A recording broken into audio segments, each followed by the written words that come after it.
bien, continuamos recordando, conversando un poco con doña Luz Salgado. Doña Luz, bueno, al final, después de esta primera experiencia que yo tenía mucha curiosidad de preguntarle, usted se animó, entró y ganaron. ¿Y qué sintió usted cuando ganaron porque fue primera... mire, 6 días antes tenían 4%. Y a la primera vuelta pasaron como con 20 y tantos. O sea, eso fue, pero en 6 semanas. Nosotros sabíamos que llevábamos nuestras encuestas internas en el 90. Teníamos una oficinita pequeñita en la avenida Grau, muy cerca de la parada, con una sola pizarra y un solo teléfono. Desde ahí hicimos la campaña. Nunca me voy a olvidar que ganando en la primera vuelta vinieron a visitarme unos observadores extranjeros. Ya. Admiradísimos de que desde esa oficinita hubiéramos ganado nosotros, pero y yo sentía subir, y eso te comentaba, ¿no? Porque Fujimori tuvo la capacidad de enlazar esa comunicación con el pueblo. Nosotros íbamos con nuestro tractor y Fujimóvil a los pueblos jóvenes que eran todo polvo, pues no había todavía... En San Juan del Lurigancho, me acuerdo ahora todo lo que es pistas, nosotros hemos caminado comiendo polvo por la subida del Diablo y qué sé yo, por Guanta 1, Guanta 2, y la gente nos recibía porque él bajaba, conversaba. Teníamos a 4 chicos de la Universidad Agraria que tocaban la tuna, tocaban música andina, bailábamos con la gente y él jamás prometía muchas cosas, o sea, era de poco hablar, pero él decía, esto vamos a cambiar, sí, acá hace falta esto. O sea, él constataba la necesidad que había y de verdad que lo sentía con la población, y en ese abrazo que había con la población, yo veía que él iba ganando, iba ganando, iba ganando. Esto era como una espuma que crecía. Era la esperanza que se veía en él. O sea, se conjugaron muchas cosas, ¿no? El trabajo del sector evangélico, el trabajo de los microempresarios, de la gente de Gamarra, me acuerdo, mucha gente de Gamarra venía, la gente del mercado de frutas, venían y nos traían a la oficina, me acuerdo, cajas de naranja, porque como estábamos ahí trabajando todo el día, o plátanos para que los que estudiábamos ahí comiésemos, porque lo hacíamos con nuestra vocación, de puro sacrificio cada uno, nadie recibía un sueldo, ni comida, también sí que hacíamos chanchitas. Yo para esto le pedí permiso a mi esposo para decirle que me dedicaba ya a tiempo completo, y él, a Dios gracias, fue el que me recurseaba también, porque yo ya no ganaba, estaba de licencia en la universidad. Plenamente metida en el Plenamente tema. metida, y cocinábamos algo ahí para poder luego salir en campaña a repartir. Nunca botamos un volante, nunca, porque los volantes los cuidábamos, pero así como oro en polvo. Y como la gente de provincias no conocía mucho a Fujimori, venían de provincias y me traían cartulinas pintadas con un chinito. Y me decían, ¿puedo poner esto? Póngalo, le decía yo, porque si no hay, háganlo. Fue una cosa muy especial que yo ya le he contado varias veces. Empecé a escribir, luego me he quedado a la mitad. No, me quedé en la mitad porque luego sucedieron tantas cosas que ahora me olvido de muchos detalles. Claro. Pero fueron épocas muy bonitas donde, te digo, con nuestra propia encuesta y con la gente que yo veía, se paraban los buses. Y Fujimori se sofisticó después, porque esto fue el chinito, el comienzo, la conquista, ¿no? Sí. Luego para el año 95, ya para el 2000, con todos estos años en el gobierno, ¿siente que él cambió su forma, su esencia? Pues ya se le veía diferente también. Bueno, lógicamente cambió porque tenía ya más experiencia y responsabilidades, tenía que cambiar, pero no en el sentido de que siempre fue muy sencillo. No le gustaba asistir mucho a las ceremonias protocolares, por ejemplo. Él no era de estar en embajadas. A mí me ha sorprendido... Tal vez sí que él se libra del tema de la embajada de Japón porque él no fue. A mí me ha sorprendido cuando he visto a Fujimori en uno de los videos cuando, estaba enfermo, gritándole a las enfermeras. Realmente me ha sorprendido... No te olvides que está con depresión. Ya, debe ser, ¿no? Porque realmente yo no pensé... Mire, se ha dicho tanto de Fujimori, que sea autoritario, que sea acá, que sea allá, pero ese ataque de mal humor graficaba, ¿no? La trataba tan mal a las enfermeras. No, pero sí era enérgico en muchas cosas. Yo me acuerdo haberlo escuchado resondrar a gente que no había cumplido con la labor. ¿En algún momento le escuchó a usted algún comentario sobre Montesinos? ¿En qué sentido? En cualquier sentido. En algún O sea, comentarios de que... No el típico comentario del doctor porque era su asesor y qué sé yo. Alguna cosa como de molestia. Al final, sí. ¿Qué cosa le recuerda? Al final, cuando ya, yo me acuerdo que haber conversado con él y le dije, miren, están diciendo esto, están diciendo el otro. Y entonces él, hasta ahí no salía el video todavía, ¿no? Entonces me escuchaba y me acuerdo que él decía, sí, pues, vamos a ver, pero ninguno de nosotros tenía pruebas, pero yo ya notaba que él a los finales ya cambiaba. Y cuando salió lo del video, definitivamente, ¿no? Y ya él también con los hechos abrumado, ¿no?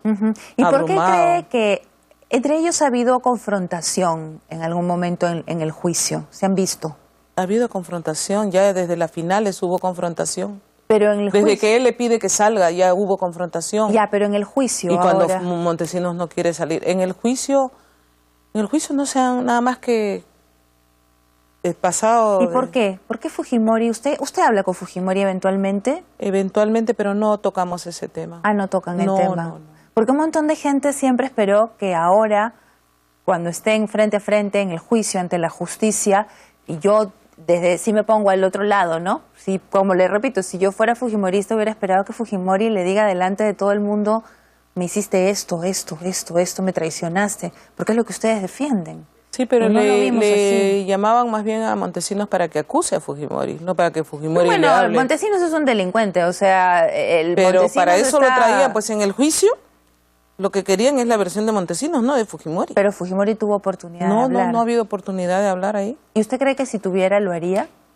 Yo supongo que sí van a tener que aclararse muchas cosas si es que se diera la oportunidad. A este paso cada uno está en una celda, ¿no? Pero Montesinos tampoco habló contra Fujimori, que también tendría cosas que decir, Yo creo que tendrá en su conciencia todo lo que ha guardado y no ha informado, pues, ¿no? ¿Qué concepto tiene usted de Montesinos?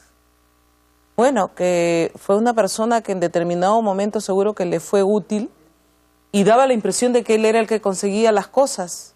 O sea, daba la impresión de que él era el que era responsable de los logros que se tenían, ¿no? De la lucha contra Sendero Luminoso, de las capturas, que hubieron muchas capturas, del tema de, ¿cómo se llama?, la lucha contra el narcotráfico. Venían los de la DEA y conversaban con Montesinos. Claro, pero hay cosas que yo veo que hoy en día este fujimorismo no admitiría. Yo creo que un Montesinos a ustedes hoy en día no se les cuela más.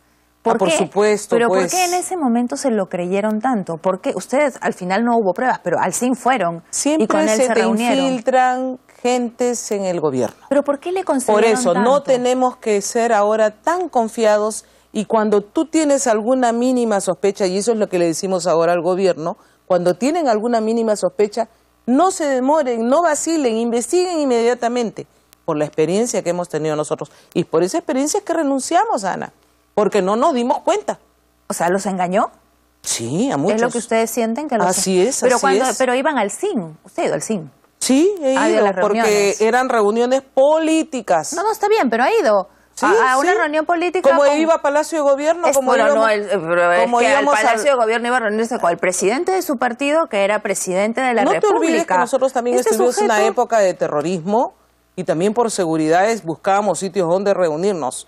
Pero en todo caso, eran reuniones abiertas, sin ningún problema. ¿Pero comandadas por este hombre? No eran comandadas por él. Pues. Ahí bueno, por la presidenta del Congreso. La presidenta del Congreso. ¿Pero con el hombre ahí? Y sí, porque era asesor en ese momento. Eso. ¿Y esta asesoría no les parecía rara, extraña? O sea, que sea asesor, pues un fujimorista que ha estado con el presidente Fujimori. No, hubieron muchísima gente asesorando al presidente Fujimori. Muchos ministros que no eran del partido, lógicamente. Si nosotros éramos un partido nuevo, y por eso que convocamos a muchísima gente. Convocamos inclusive a gente de izquierda. No te olvides que Gloria Helfer, no me acuerdo, uno de Energía y Minas, que también era del partido de izquierda. Absalón Vázquez venía del APRA, gente que venía del PPC. Entonces, nosotros éramos un partido y Fujimori nunca quiso como partido cerrarse. Él abrió las puertas para que vinieran todos los técnicos y asesores que hubieran, ¿no? Entonces, para redondear ya esta idea y pasar a otro plano de la entrevista, que nos queda poco tiempo, el gobierno de Fujimori, desde el punto de vista suyo, el 5 de abril era necesario, no hubo los abusos que dijeron, ni de esterilización, ni de los otros que hemos hablado. No, lo que te digo es que hubieron casos aislados que fueron judicializados y que muchos médicos terminaron auxiliares en cárcel. Y Fujimori es inocente. Y yo lo que te digo es que tiene responsabilidad política. No. Es que tú estás queriendo centralizar las cosas, no es así. Yo he dicho que Fujimori tiene responsabilidad política. Y por responsabilidad política, lo que han hecho es acusarlo a él penalmente de algo que él no ordenó. El tema de Cantuta y Barrios Altos, él no ordenó. Por eso es inocente. De ese tema sí. Y del tema de corrupción responsabilidades políticas tampoco. Ha tenido responsabilidades políticas, sí, definitivamente. Y eso se sancionaría desde el punto de vista de ustedes simplemente, como por ejemplo, si no hubiera ido preso sin elegirlo de nuevo. Por ejemplo, una sanción política, ¿no? El pueblo es el que te sanciona. Exacto, el pueblo política. Es el que te sanciona. Ahora, ¿y entonces por qué se escapó? ¿Por qué se fue a Japón? ¿Por qué no regresó? ¿Por qué se fue a...? Es un tema bastante difícil de que se comprenda. ¿Usted cree que fue un error? Sí, fue un error. Fue un error. Fue un error, pero en ese momento creo que se pensaba más en preservar su vida, porque no te olvides que Montesinos todavía manejaba las redes y de repente lo podían haber matado. Lo podían haber matado y no tendríamos la historia para contar. O sea, hubiera sido otra historia. Fujimori muerto, asesinado, sin cárcel. Pero Fujimori... Acuérdate, otra historia. ¿Y cree que fue un error volver? No. De todas maneras, conociéndolo, creo que él no hubiera soportado. Él quiere mucho al Perú. ¿Usted cree que él de todas maneras quería volver? Él quería volver. Y ahora, él quería volver... Esta es su patria, él es peruano. Pero él quería volver para hacer política. Él quería volver para decir la verdad, para que lo escucharan, para demostrar que las cosas no fueron así como se pintaron. Una de las cosas que dijeron fue que él se había llevado toneladas de oro. Falso. El propio Banco Central de la Reserva salió a decir: a mí no me falta ninguna barra de oro. ¿No? Y lo han investigado en toda su actividad, digamos, financiera a través del informe Kroll. Y no le han encontrado nada.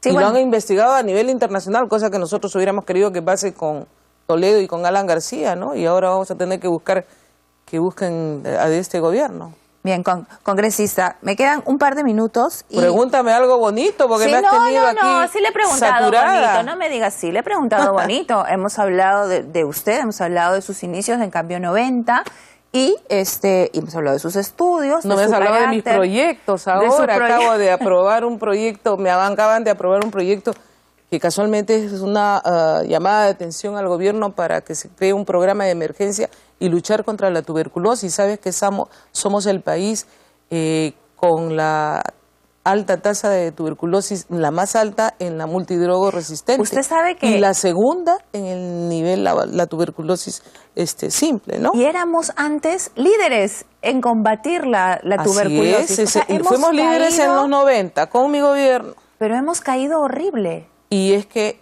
se tiene que hacer más campañas, se tiene que otorgar más recursos y se tienen que corregir algunas cosas que no se están haciendo. Las tuburizaciones, por ejemplo, que hay en el Cerro El Pino, el Cerro San Cosme, no va a poder, ahí el foco de multidrogo está muy fuerte. Está fuerte. Está muy fuerte, entonces tenemos que destuburizar, tenemos que hacer planeamiento urbano, sacar a esa gente y ubicarlas en lugares en los que estén más espaciados, porque sigue la bacteria ahí. Sigue ahí presente. ¿A usted le gusta, qué más? ¿A usted le gustaría ser ministra o le gusta el Parlamento? ¿Usted volvería a postular al Congreso? Sí, ¿por qué no? ¿Sí? ¿Y si le llaman para un ministerio? Creo que podría serlo. Yo he sido la primera presidenta ejecutiva de Foncodes. Así es, efectivamente. Usted ha sido la primera presidenta tengo el orgullo de decir que diseñamos Foncodes con los núcleos ejecutores y que fue el programa premiado por diversas instituciones internacionales, entre ellas el Banco Mundial, el Fondo Monetario Internacional. Todos buscaban darle recursos a Foncodes porque era eficiente, porque trabajaba con la comunidad. Lamentablemente, como era un programa fujimorista, lo desecharon. En la época de Toledo le quitaron recursos, en la época de Alan también, en la época de Ollanta lo mismo. Está como un pequeño programita disminuido cuando llegó a ser más de 60.000 proyectos de inversión social y no subsidios. ¿Sabes? Lo suyo va por el campo social, ¿no? Siempre ha ido por ahí. Sí, siempre por el campo social. Por ahí le ha gustado. He sido presidente de la Comisión de Salud, presidente de la Comisión de Derechos Humanos, presidente de la Comisión de Descentralización. Pero lo que usted dice es cierto, fíjese, hablamos de un montón de cosas, pero sí tengo que reconocer que debería ser un programa solo para hablar de los proyectos de ley. Claro, tengo 22 proyectos, entre los cuales 4 ya van para ser ley. 3 son ley, el cuarto es el de tuberculosis casualmente, en el que veo temas de niños, en el tema de madres adolescentes, en la no violencia, por ejemplo, prohibir la violencia con los niños tanto en los colegios como también en los hogares. Pero no se puede pegar a un niño. No se puede maltratar a un niño. Pero se da cuenta. Mi ley es la ley de cuotas, que permitió acceso de las mujeres en política. ¡Qué bien! ¿No? Eso fue en el primer periodo ¿se da cuenta todavía. Usted cómo? No me has preguntado nada de eso. Pero es que o sea, la gente como que cree que yo solamente estoy en la defensa de Fujimori, que por cierto lo hago, pero trabajo. Pero lo que yo quiero que la gente vea aquí es el espíritu que hay detrás. Pero sin embargo sí le reconozco y le digo, y lo voy a hacer, programas de proyecto de ley no es una mala idea. Claro. Lo que le iba a decir es que tapa tanto la política, los líos políticos tapan tanto, que fíjese, estas cosas tan importantes no se saben. No se saben. No se ¿Y saben. quién no las va a apoyar? Sea quien las proponga, porque digamos que sus enemigos, pero aunque sus enemigos, ¿quién va a no apoyar un proyecto para luchar contra la tuberculosis? Por supuesto. Para proteger a los niños. Claro. A veces eso sí se pierde, eso sí se lo reconozco. No, el hecho de tengo una ley ahí también que prohíbe la conciliación en casos de violencia con las mujeres. Muchas veces obligaban a conciliar a aquella mujer que había sido maltratada por el marido o el compañero. Y eso no puede ser, porque luego ha terminado en crímenes. Y eso está la ley del feminicidio también que le han dado con otros congresistas. Y se me acaba el tiempo, pero no quiero dejarla ir. A usted, esta parte, digamos, porque tiene que ir a apelarse al Pleno para que hagan la comisión López Meneses, para que hagan la comisión ahora que va a investigar lo de Martín Belaúnde. Ese es el control político. Ese es el control político. Pero la otra parte creo que le satisface bastante, ¿no? 22 proyectos de ley es una chamba. Ah, sí, definitivamente. Y en mi anterior gestión he tenido como 70. Muy bien. Congresista, 70. Estoy en deuda con usted, entonces. Sí, para ver los proyectos de ley. Proyectos de ley. Le prometo que lo vamos a hacer. Me parece... Para conversar sobre mi visita, por ejemplo, a la escuela de policía, donde he detectado que tienen condiciones para poder casualmente ser los policías que nos cuidan en la calle. El gran problema de seguridad ciudadana y de la policía que se nos va por el otro lado es porque estos chicos están 8 meses. Tenemos 8 meses a policías que salen con un arma y luego pueden ser convencidos prácticamente por la delincuencia. Tenemos que prepararlos los 3 años. Eso es algo que tiene que ver el ministro Urresti, por ejemplo. Claro que sí, me comprometo. Vamos a coger 1 o 2 proyectos y vamos a hacer un programa así. Correcto. Con 2 personas y lo hacemos. Listo. Muchas gracias por haber venido también a relajarse con nosotros. Muchas gracias por habernos acompañado. Chau.